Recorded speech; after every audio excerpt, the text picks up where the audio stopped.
Bonjour, une fois de plus, bienvenue au tutoriel d'utilisation du logiciel Leader7. Aujourd'hui, nous allons travailler dans le menu Gestion des classes. Nous ouvrons le logiciel Leader7. Après avoir ouvert, il suffit juste d'introduire ces identifiants. Une fois cela fait, nous allons dans le menu Administration. Une fois dans le menu Administration, nous allons dans le menu Gestion des classes. Dans le menu Gestion des classes, ici, comme vous pouvez l'observer, il y a des classes déjà définies. Le but de cette vidéo est de vous montrer comment vous pouvez créer ou définir ou modifier vos propres classes. Alors, nous allons dans le cadre nom de la classe. Je veux par exemple saisir la classe de 6e. Je vais mettre 6e C par exemple. Nom de la classe de 6e C. Le code de la classe, le code en fait, nous pouvons coder, nous pouvons abréger. Par exemple, 6 et nous mettons par exemple là 6e. Voilà, là c'est le code de la classe. On va le mettre comme ça, 6e. Le niveau de la classe. Le niveau de la classe, nous allons définir le niveau 1 pour la 6e. Le niveau 2 pour la 5e, le niveau 3 pour la 4e, le niveau 4 pour la 4e, ainsi de suite jusqu'en terminale. Et pour l'enseignement technique, on peut définir le niveau 1 pour la première année, 2, deuxième année, 3, troisième année, ainsi de suite. Donc vous allez définir en fonction du type d'établissement dont vous dirigez en fait. Maintenant, dans le menu série, filière, nous allons choisir, il y a des séries déjà définies, allemand, espagnol, arabe, série C, série D, ainsi de suite. Donc, vous pouvez définir. Si votre série n'est pas présente, il suffit juste de cliquer sur les trois petits points ici sur le côté. Vous cliquez, vous définissez votre série ici et vous enregistrez votre série. Une fois la série définie, par exemple la classe de 6e, il n'y a aucune série, je vais choisir aucune. Pour la profession, pour le professeur principal, autant pour moi, vous allez définir dans ce menu le nom du professeur principal dans cette classe. Par la suite, il y a le bulletin trimestriel. Vous allez définir ici en fait le modèle de bulletin. Je pense qu'il y a une vidéo que nous allons faire sur comment définir le modèle de bulletin. Vous pouvez définir ou édifier votre propre modèle de bulletin et venir le sélectionner ici. Mais pour l'instant, nous avons des modèles de bulletins par défaut. Par exemple, le modèle standard 1, le modèle standard 2. Donc, vous pouvez choisir le modèle de bulletin. Puis par la suite, nous avons le bulletin annuel. Vous pouvez aussi choisir le modèle de bulletin annuel, soit le modèle de bulletin standard que nous avons déjà personnalisé, soit un modèle que vous-même vous avez préalablement défini.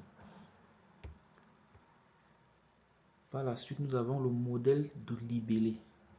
Le modèle de libellé ici, c'est un modèle que vous allez également définir. Nous allons vous montrer comment vous pouvez le faire. Donc, en fait, le modèle de libellé définit le regroupement des matières dans le bulletin. C'est-à-dire, premier groupe, c'est quoi? Les matières littéraires, groupe des matières scientifiques, ainsi de suite. Vous pouvez le définir. Il y a une vidéo dessus qui explique comment définir ce libellé. Donc, une fois que vous avez défini ou personnalisé le vôtre, vous venez le choisir ici. Mais nous avons les modèles standards que vous pouvez également utiliser en version francophone, le modèle OBC, le modèle standard français, ainsi de suite, le modèle anglophone modifié, ainsi de suite. Vous pouvez choisir en fonction de votre établissement ou en fonction de ce que vous avez préalablement défini. Puis par la suite, nous avons la classe supérieure. Donc la classe supérieure de la 6e, c'est la 5e. C'est-à-dire, vous pouvez définir la 5e C par exemple. Ceci va vous permettre en fin d'année lorsque vous allez tenir le conseil de classe, le logiciel va envoyer automatiquement les élèves qui auront réussi par rapport à une moyenne que vous avez définie à la classe supérieure. Donc la classe supérieure pour la 6e, c'est la classe de 5e. Donc 5e, là, ici, j'ai pas 5e C. Donc si vous aviez défini la classe de 5e C, vous pouvez attribuer 5e C. Donc maintenant, nous avons la moyenne munie pour l'admission en classe supérieure. Vous allez simplement définir 10 de moyenne, la moyenne standard. Donc en fonction de votre établissement, si vous aviez décidé que l'élève devrait passer à 29, c'est à vous de décider. Donc cela se fait dans ce cadre. Comme chez moi, je vais mettre 10. Voilà. Maintenant, il y a l'information des cartes d'identité scolaire, code examen. Donc pour les établissements, surtout les établissements publics, lycées, généralement, il y a des codes d'examen qui apparaissent dans la carte d'identité scolaire. Donc, pour ceux qui vont utiliser Passeport Pro de Leader 7 pour réaliser les cartes d'identité scolaire, pourront saisir le code d'examen de la classe dans cette case. Donc, pour ceux qui ne l'utilisent pas pour les cartes d'identité, cette case peut rester vide. Date de prise de vue et photos sur la carte. Vous pouvez également personnaliser ici pour ceux qui en auront besoin. Par la suite, une fois la classe définie, vous allez donc venir ici, vous dites ajouter. On dit code de la classe. Le code existe déjà. Donc il y a un code de 6e que j'avais déjà saisi. Donc, je vais juste modifier. Qui me met un nouveau code, par exemple 6e, comme ça. Et je dis ajouter. On dit code de la classe existe déjà. Donc ça veut dire que je vais donc prendre un code. Par exemple, je peux prendre un code comme ça, SX pour 6e. Donc, je vais dire ajouter. Le code de la classe existe déjà. Je vais régler ça rapidement. Niveau 6e. Je vais voir la liste des codes. Le code de la classe existe. Je vais voir comment résoudre ça. Oui, je pense que le problème a été vu. En fait, ici, le code, j'avais déjà défini une classe de 6e C. Vous allez voir. Ici, dans le menu code, vous allez voir ici, par exemple, j'avais défini 6e C. Ici, j'avais déjà défini 6e C. Donc, c'est pourquoi le code refuse. Donc, parce que cette classe existait déjà. Donc, je vais changer la classe. Je change par exemple, je peux mettre par exemple form. Je vais mettre une classe en anglais. Form 1 par exemple. Mettre form 1. Voilà. Là, je mets comme code F1 form 1 et je viens ici, classe supérieure. Je veux déjà form 1. Hein? Je vais mettre alors form Z. Form Z parce qu'il faut une classe qui n'existe pas dans ma base de données. Form Z. Oui. Je mets là. Z. Puis je viens ici. Je vais saisir la classe supérieure. Je vous ai déjà expliqué. Là, il n'y a pas de problème. La classe supérieure, donc, c'est parce qu'il y en a des informations déjà introduites dans ma base de données. C'est la raison pour laquelle ça m'explique que ça existait déjà. Donc, il faut juste définir une classe différente. Une fois que ceci est fait, je pense que ça devrait aller. Nous allons sur ajouter. Vous voyez, la classe a été ajoutée dans la liste des classes. Donc, vous allez faire ainsi de suite pour toutes les autres classes. Comme vous avez vu, vous allez faire pour toutes les autres classes. Puis par la suite, si vous avez par exemple fait des erreurs sur une classe, vous pouvez également apporter des modifications. Par exemple, la classe de 4e espagnol.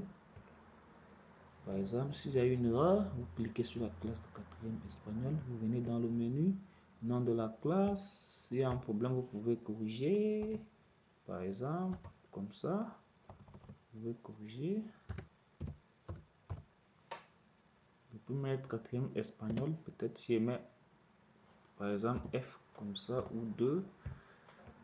Donc 4e espagnol, je peux aussi personnaliser ici 2. Niveau 6e, 5e, 4e, niveau 4. 6e, 5e, 4e, donc c'est niveau 3. Donc série espagnole, ainsi de suite. Une fois que les modifications ont été apportées, vous venez sur modifier. Et vous voyez là, on dit classe modifiée avec succès. Donc, et vous pouvez également réinitialiser. Si vous allez sur réinitialiser, le logiciel va vous demander, vous allez réinitialiser toutes les informations de la classe. Vous réinitialisez. Une fois que vous avez réinitialisé, vous allez personnaliser et cliquer sur modifier. Mais comme ce n'est pas le cas ici, je vais simplement cliquer sur notre classe. Donc, et vous pouvez également supprimer une classe. Par exemple, la classe de 5e A, si vous voulez supprimer, vous allez cliquer sur supprimer. Vous allez dire supprimer la classe. Le logiciel vous dit qu'il ne peut pas supprimer la classe parce qu'il y a des élèves dans cette classe. Donc, pour supprimer une classe, il est important d'abord d'aller dans la gestion des élèves que nous allons voir tout à l'heure, supprimer tous les élèves dans la classe. Et avant d'aller dans le menu gestion de classe et supprimer la classe, parce qu'il est tout à fait normal qu'une classe qui contient des élèves ne peut pas être supprimée. Donc pour supprimer une classe, il est d'abord important de supprimer tous les élèves de la classe via le menu gestion des élèves avant d'aller supprimer la classe. Vous pouvez également avoir un aperçu de la liste des classes. Ici, dans le menu imprimer, vous voyez là, vous avez déjà l'aperçu de la liste des classes de l'établissement. Je pense que tout a été expliqué dans ce menu gestion des classes. Donc en cas de souci, n'hésitez pas à nous contacter via les réseaux, via le groupe Telegram, et via notre groupe WhatsApp. Également, nous vous invitons sur YouTube de liker, de partager les vidéos. Et merci et à la prochaine pour une autre vidéo de formation.